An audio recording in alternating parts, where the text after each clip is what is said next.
Good afternoon, everybody, and this is Plan Your Greatness. Topic today is the Mitchell Report.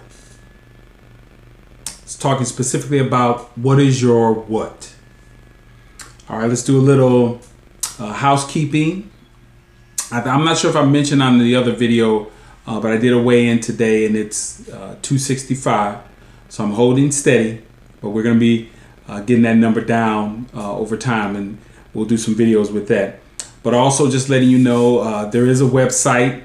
It's under construction, but we do have a Plan Your Greatness website where we will be having some Plan Your Greatness gear, some greatness gear.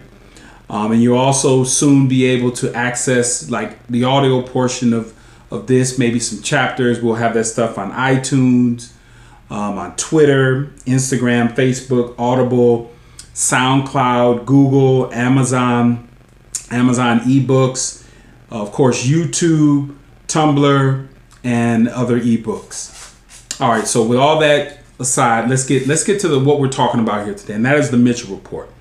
And I want to tell you guys a story. And typically my videos are going to be no more than 5 minutes long, but this one is going to probably take, I would say, at least 2 videos. All right, I'm in my junior year in high school, and second semester at that particular time in the Midwest, you took health education. So I walk into the classroom, find my seat. It's up at the front. It's the 3rd row from the end. And one of my classmates comes in behind me, Mitchell, and he sits down right next to me. But he has this funny look on his face. So I look over and I ask him, I said, "Hey, Mitch, what's going on?" And he said, "Man, I just took the ACT test and I got a 33. And my eyes went like this, because I had taken that test earlier that year and I got an 11. And I believe 19 was the cutoff to where you could go basically to any school. But when you can start getting up in the range above 30s, you really open yourself up to a lot of opportunities of where you want to go to school. But Mitchell shared something very powerful with me. He stated, "I'm going to retake this test because I want to get a perfect score," which a perfect score at that time was a 36. And he said, "Because I want to be able to go to any school I want to in the country, because I want to be a doctor." And of course, I looked at him, and being the brash young kid that I was, I looked right back at Mitch and said, "Well, I'm going to be a professional baseball player." And there was this slight pause between us. We just stared at each other.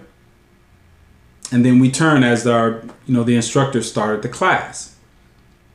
I didn't think anything of it. We went on with our junior year. I had a phenomenal summer between my junior and senior year. Came back, had a good senior season, and I went on to college. Now, I did not have the grades to go on to a Division I school, so I ended up going on to a junior college.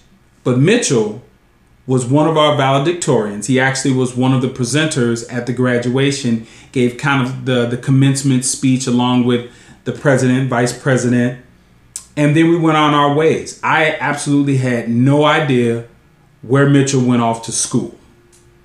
So I go on to college. I have a great freshman year at the community college, and I get drafted for the 2nd time by the Chicago Cubs. So I start on this career. That summer, I start my half season. The next year, I make the All-Star team. The following year after that, I make the All-Star team. And then I'm on my way. I'm the #1 prospect in the Cubs organization. I mean, I'm being compared to the next Vida Blue. And all these different things are coming down the pike. And then I get injured. So in the fall of 1988, I'm having surgery on my arm. Actually, I'm right in the midst of pre-surgery. So I'm sitting on this gurney, and Dr. Michael Schaefer, who is the chief surgeon, is actually giving instructions to the interns at what's going to happen, what are they